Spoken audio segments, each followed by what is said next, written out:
evening, ladies and gentlemen. You're watching L24 Nightly News with me, Maryam Zian. To the headlines.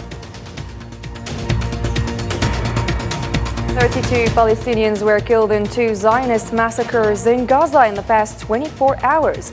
Zionist occupation targets displaced families across the Strip. In an emergency UN Security Council session, Algeria condemns the horrific massacres and criticizes international inaction.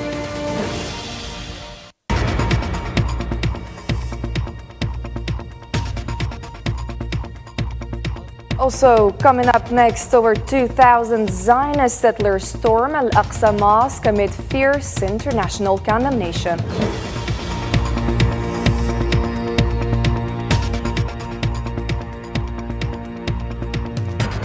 Next, 2 killed in a Zionist airstrike in southern Lebanon, and Hezbollah strikes back while Houthis attack commercial vessels in the Red Sea.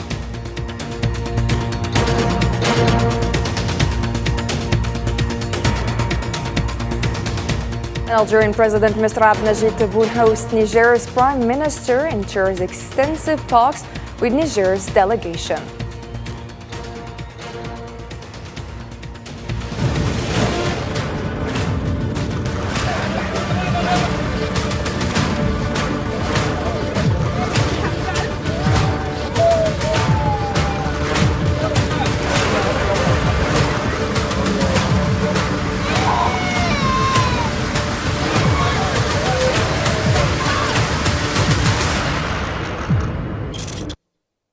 Welcome again to the program.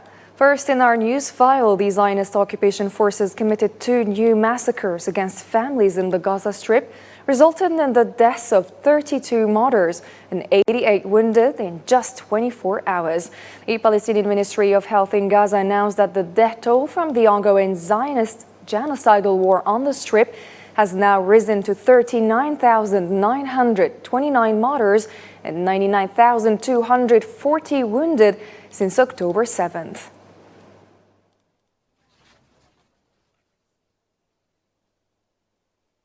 And to another heartbreaking story now. A father, while waiting to collect birth certificates of his newborn babies, was devastated to learn that his wife, along with his babies, had been killed in a Zionist bombing in Deir al-Balah. More on this sad story with Zahra Farjani.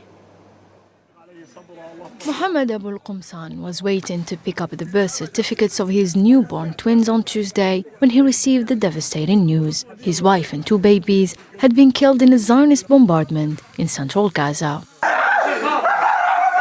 Crying and screaming, the young father was comforted by others inside the morgue in Deir al-Balah, where the bodies of his family were wrapped in plastic bags. I was away to get the birth certificates for my babies. My wife gave birth the day before yesterday. I didn't have even the time to celebrate them. She gave birth by Caesarean section, and she was still tired and couldn't walk. I can only say that Allah is sufficient for me, and He's the best disposer of affairs. Meanwhile, just a few kilometers to the south, Zionist occupation strikes expanded to Khan Younes, killing families and orphaning children. This 3-month-old Palestinian infant is the sole survivor in her family of 9 members. A family. 2 families, not one. No one is left but this baby. She is 3 months old. Reem Abu Haya. From 20 individuals, she's the one that remains. What should they do? They are all children that the Zionists killed. 2, 3, 4 years old. They are all young. They have no adults. They are all young. What do the Zionist forces want from us? Leave us alone. Rescue teams in central Gaza rushed to the Bureij refugee camp after the Zionist fighter jets attacked, killing 4 Palestinians and leaving 8 others missing under the rubble.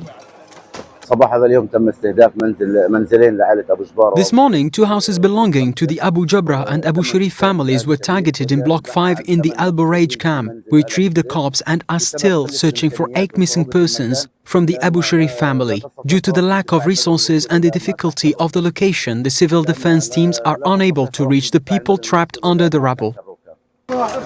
This brutal occupation spares no one in Gaza. Hundreds of lives are lost daily as the relentless offensive ongoing since October 7, 2023 shows no sign of abating.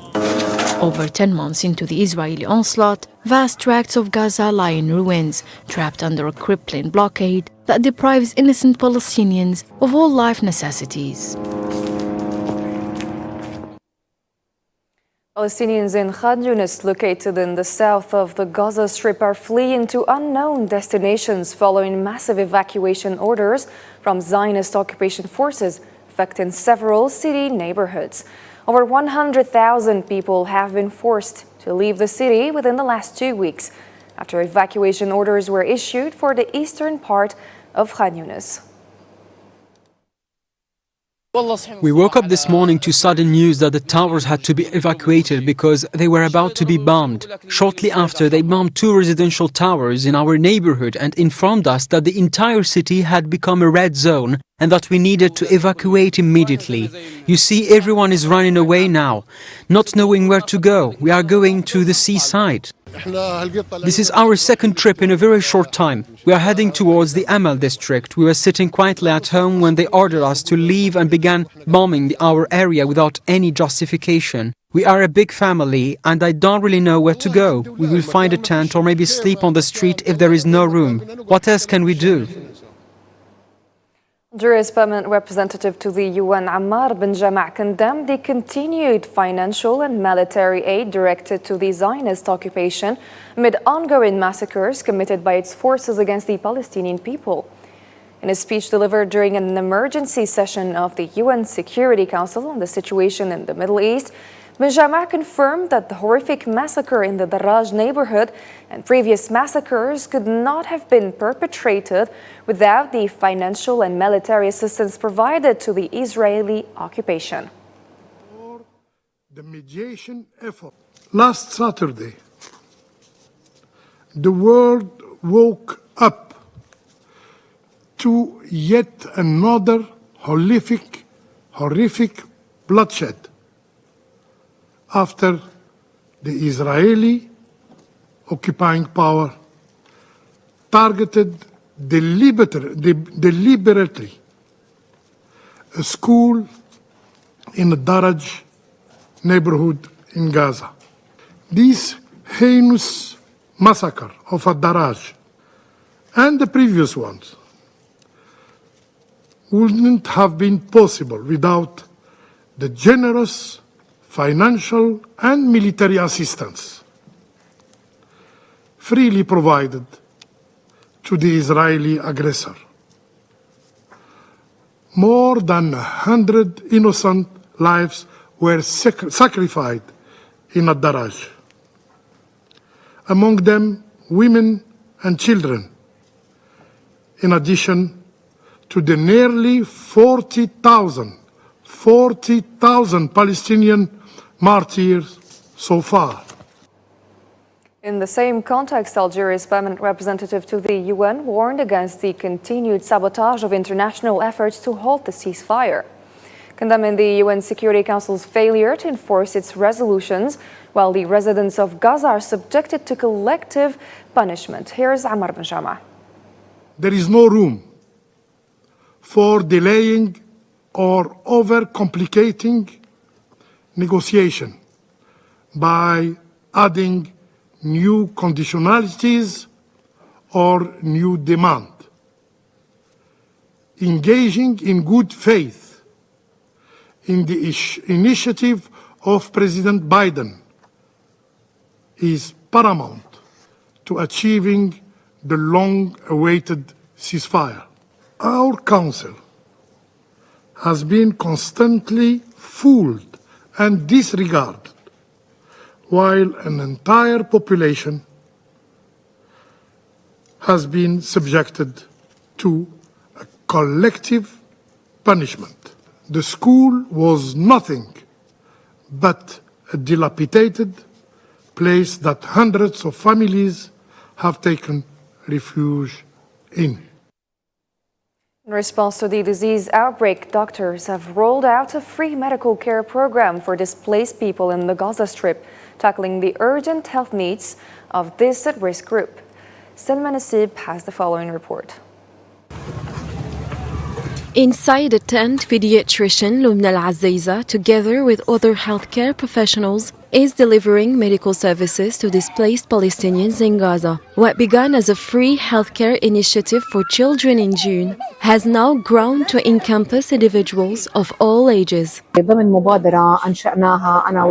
This is an initiative that my team and I created called You Are Our Family, specifically for displaced people. Our goal is to facilitate free services and healthcare for everyone. Of course, I don't just see infants or newborns. On the contrary, our campaign includes the elderly, children over 12, young men and young women. In other words, we see the entire family in every tent. According to Dr. Al-Azaiza, this initiative has had a profound impact on the community. She notes that recently the most prevalent healthcare issues they have observed are skin diseases, which have arisen due to factors such as overcrowding in the camps, extreme heat, and inadequate access to clean water. The initiative, thank God, has resonated greatly because we are encouraging many issues, especially with the diseases we've been seeing recently. In the past period, the most common disease we saw was skin rashes and skin diseases, which have many causes, including the overcrowding in the camps, the sweating among children, and the lack of sufficient water for bathing. Numerous healthcare workers and residents, including this Palestinian mother, Asma, are calling for the entry of medical aid and cleaning supplies into the Gaza Strip to ease the suffering and halt the spread of diseases. We go out and look to treat the children because of the extreme heat. While staying in tents, the children's suffering increases. They cry all night continuously. The situation is abnormal. We're calling on international organizations to help us, bring us cleaning supplies, shampoos, disinfectants, antibiotics, and injections to alleviate the suffering these children are going through. Doctors like Lubna Al-Azaiza and her colleagues are dedicated healthcare professionals in Gaza, pouring their hearts and souls into treating and supporting their fellow citizens. However, despite their immense dedication, their efforts are severely limited if medical aid and essential supplies are not allowed to enter the Strip. On Tuesday, the U.S. State Department confirmed that Qatar is working to ensure Hamas has a seat at the ceasefire talks in Gaza this week. Deputy spokesperson Vedant Patel said the U.S. hopes the discussions will progress, noting that Hamas has asked for a concrete plan to carry out President Joe Biden's proposal from May rather than just more talks. So we've seen the reports of what they have said as it relates to their participation. Our partners in Qatar have assured us that they will work to have Hamas represented. As I just said to Sean, it is far time for Hamas to release the remaining hostages, including the American citizens. But broadly, we fully expect these talks to move forward as they should. Zionist forces and settlers staged provocative tours and performed Talmudic rituals in the country or courtyards of Al-Aqsa mosque following a storming led by Itamar Ben-Gvir on the anniversary of the destruction of the alleged temple. Local sources reported that during this event, worshippers were barred from entering the mosque. After Ben-Gvir took over the Ministry of National Security in the occupying state, new instructions and facilitation measures were issued, differing from previous occasions, allowing large numbers of people to enter Al-Aqsa Mosque without police escort. Approximately 1,700 settlers entered Al-Aqsa Mosque between 7 a.m. and 11:30 a.m. After they closed the gates of Al-Aqsa Mosque to settlers, a large number of worshippers were expelled from the mosque. People were pushed away from the Fajr prayer, and efforts were made to suppress and remove them to facilitate the entry of settlers.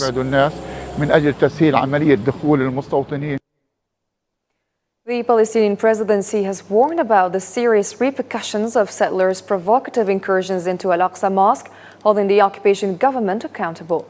Official spokesperson Nabil Abu Rudayna said these actions are part of a broader campaign like the extremist occupation government against Palestinians in Gaza, the West Bank, and East Al-Quds.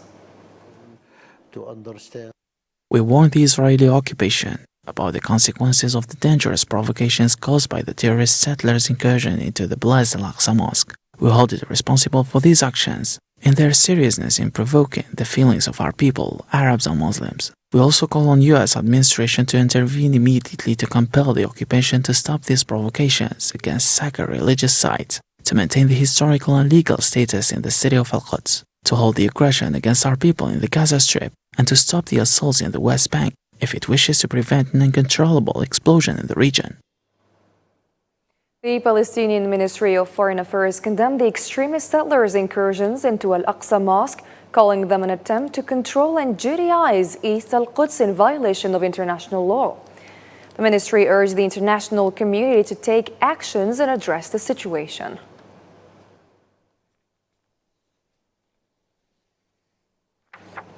Hamas condemned the extremist Zionist incursions into Al-Aqsa Mosque, including those by Itamar Ben-Gvir, calling them acts of aggression and provocation against Muslims. The group emphasized that these actions, timed with Jewish holidays, will not change the mosque's Arab-Islamic identity and urged the international community to take a firm stand and hold those responsible accountable.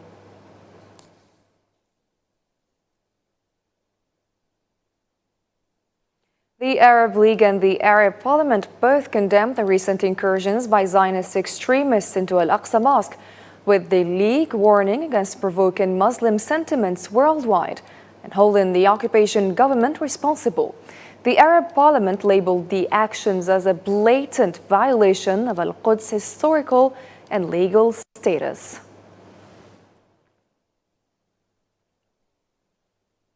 The U.S. State Department condemned the settlers' incursion into Al-Aqsa Mosque as unacceptable, reaffirming Washington's commitment to the status quo of the holy sites. The department also warned that Ben-Gvir's action could negatively impact efforts to revive ceasefire negotiations in Gaza. We certainly are paying close attention to actions and activities that we find to be a detraction from Israel's security, a contributor to greater insecurity and instability in the region, and that would certainly be the actions that we saw today that Mr. Ben-Gvir participated in. Even the Prime Minister's office itself made clear that the events of this morning are a deviation from what is Israeli policy and a deviation from the status quo. And let me just say clearly that the United States stands firmly for preservation of the historic status quo with respects to the holy sites of Jerusalem, and any unilateral action which this would be that, any unilateral action like this that jeopardizes such a status quo is unacceptable. And not only is it unacceptable, it detracts from what we think is a vital time as we are working to get this ceasefire deal across the finish line. In the same context, the European Union denounced Itamar Ben-Gvir's actions and his call to visit the holy sites as provocations and a serious violation of the status quo. The EU strongly condemns the provocation by Israeli Minister Ben-Gvir, who during his visit to the holy sites advocated for the violation of the status quo. The EU reiterates its June EU leaders' call for the status quo to be upheld, including with respect to Jordan's special role. The UN Secretary-General's spokesperson, Farhan Haq, condemned Itamar Ben-Gvir's incursion into Al-Aqsa Mosque, calling it an unproductive provocation.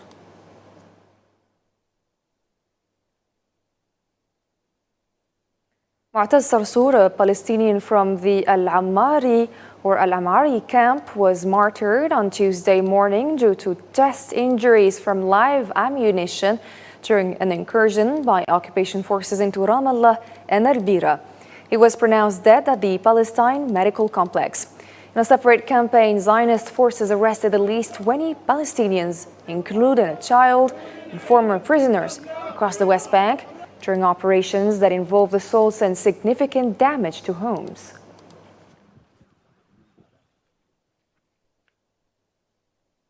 Palestinian President Mr. Mahmoud Abbas stated that he will not allow the displacement of the Palestinian people. During a meeting with his Russian counterpart Vladimir Putin on Tuesday, Abbas held the United Nations responsible for its failure to issue a single executable resolution to resolve the Gaza crisis, attributing this failure to the United States.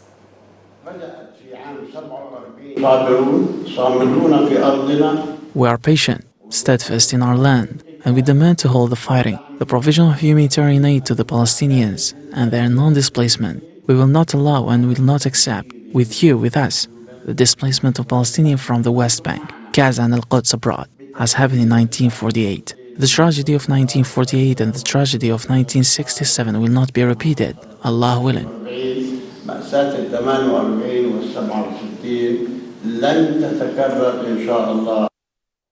Russian President Vladimir Putin stated that the root cause of the current crisis is disregard for international decisions on Palestine. He added that Moscow is doing all it can to support the Palestinian people amid their humanitarian disaster.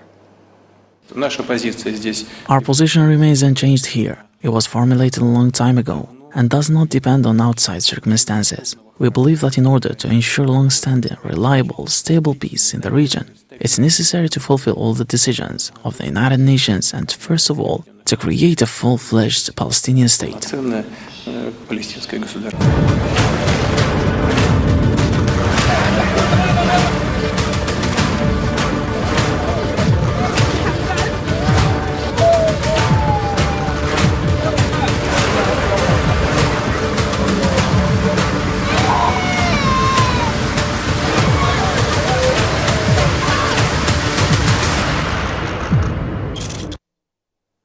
In other news, the Zionist entity renewed its airstrikes and intense artillery shelling on southern Lebanon on Tuesday.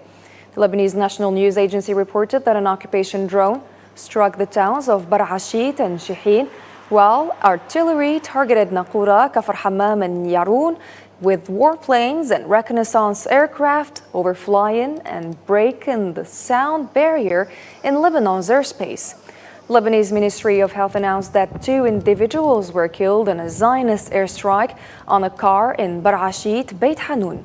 The Emergency Operations Center confirmed the deaths of 2 Lebanese citizens from this attack.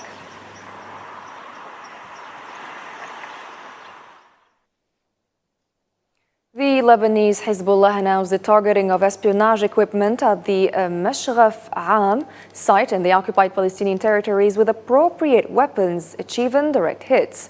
In a statement on Tuesday, the party confirmed that the attack targeted intelligence equipment used for gathering information on the party's sites and activities. Hezbollah also announced the targeting of a Zionist force gathering around the Mitat base with rocket fire, confirming direct hits.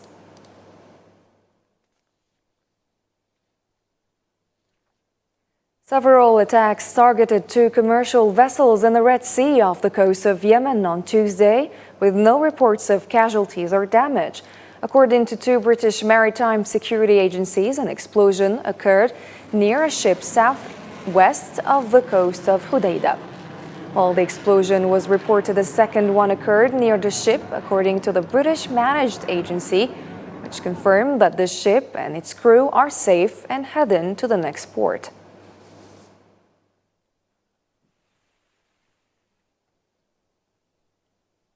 On Tuesday, Iran rejected Western calls to retract its threat to respond to the Zionist entity following the assassination of Hamas political bureau chief Ismail Haniyeh in Tehran. Iranian Foreign Ministry spokesperson Nasser Kanani confirmed that Tehran is determined to defend its sovereignty and will not seek permission from anyone to exercise its legitimate right, as he put it.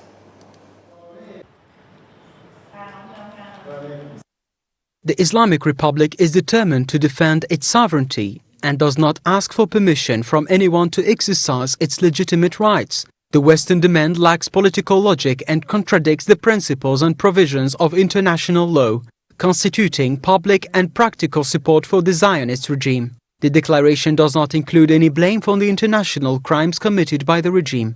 The Zionist regime brazenly asks Iran not to respond in a deterrent way to those who violated its sovereignty.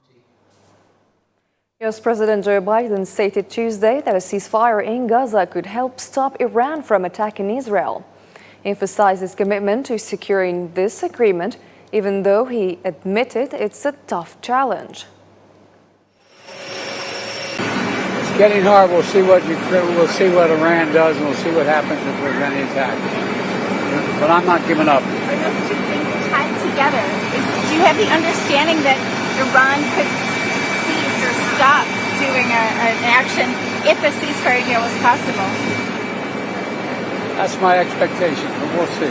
Thank you. Algerian Foreign Ministry Secretary General Younes Magraman continued his bilateral meetings during the high-level discussion on Security Council reform.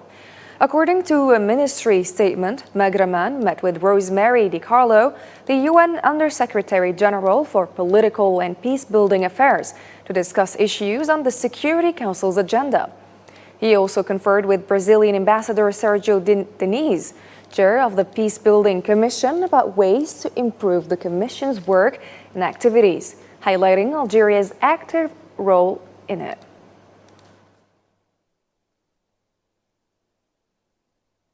Africa's representation in the Security Council is inadequate, as calls for UN Security Council reform are rising, with the UN Secretary General Antonio Guterres advocating for improved African representation. Marwa Blaiwer has more details. Reforming the UN Security Council is increasingly seen as crucial for improving international relations. Secretary General Antonio Guterres has joined the Global South in advocating for this change. United Nations Security Council. In a key debate on Africa's role in the Security Council, UN Secretary General Antonio Guterres highlighted that while the Council has been crucial for global peace since 1945, its problems are now more pressing. He urged for vital reforms to boost Africa's representation. We cannot accept that the world's preeminent peace and security body lacks a permanent voice for a continent of well over 1 billion people, a young and rapidly growing population, making up 28% of the membership of the United Nations. Nor can we accept that Africa's views are undervalued on questions of peace and security, both on the continent and around the world. With these statements, the UN Secretary General echoed Algeria's position. At the same meeting, Younes Magraman, Secretary General of the Algerian Ministry of Foreign Affairs, also pushed for an end to this historical injustice. That is what increases our conviction of the Council's need today for the African voice, the voice of wisdom, the voice of commitment, and the voice of responsibility. What is required first is to correct historical injustice that the African continent suffered from, as it is the only absent in the category of permanent members and the least represented in the category of non-permanent members. Therefore, Africa demands its right to obtain 2 permanent seats in addition to 2 non-permanent seats in the Security Council, with all the privileges associated with these seats. Algeria has exhibited significant diplomatic resolve and continues to play a proactive role in global discussions. During the UN General Assembly in September 2023, President Abdelmadjid Tebboune underscored the critical need to speed up international negotiations. While the Global South, especially Africa, has long supported this reform, evident from the Committee of Ten's call for change at their 12th meeting in Algiers last June, Western countries remain hesitant, particularly regarding the veto power. This veto, originally meant as protective measure, has increasingly been used to destabilize developing nations. Tuesday, Algerian President Abdelmadjid Tebboune received the Prime Minister of Niger, Ali Maman Lamine Zein. Statement by the Algerian presidency clarified that Lamine Zein delivered a message from the President of Niger's Military Council, Abdurrahman Tiani, to President Tebboune.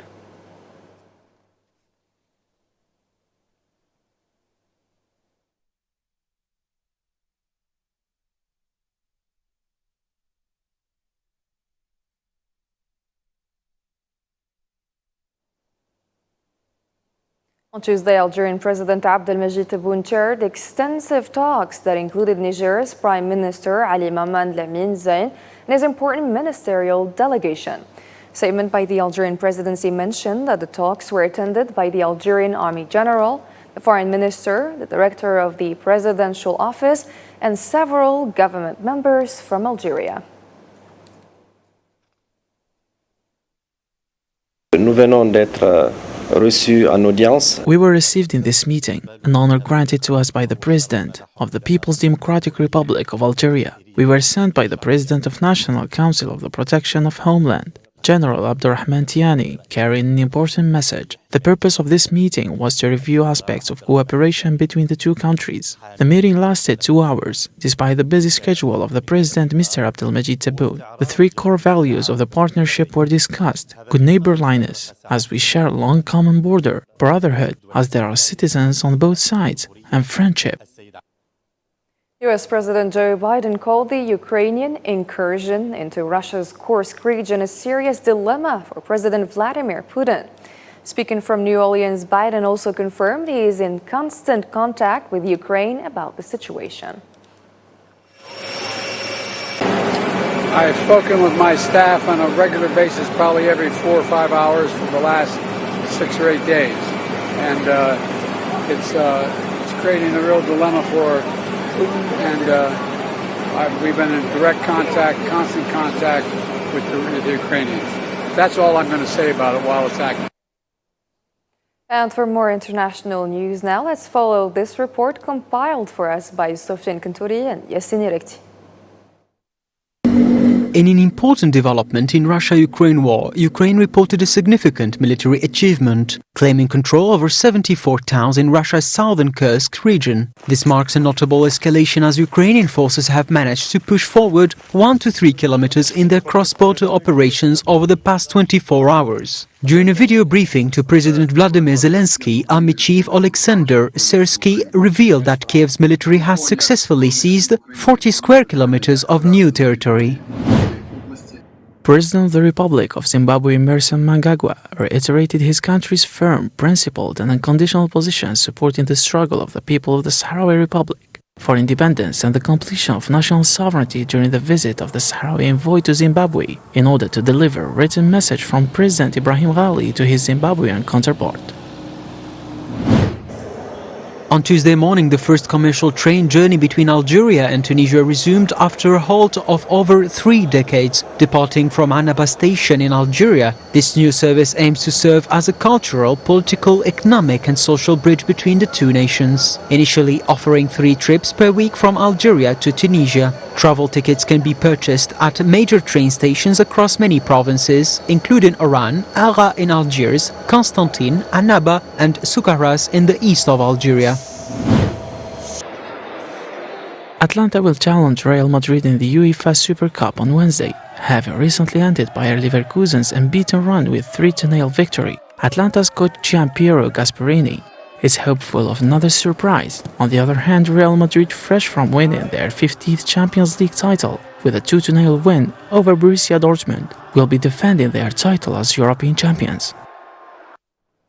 That's a wrap, ladies and gentlemen, for tonight's program. For more updates, make sure to check our social media platforms. Thank you for watching, and bye-bye.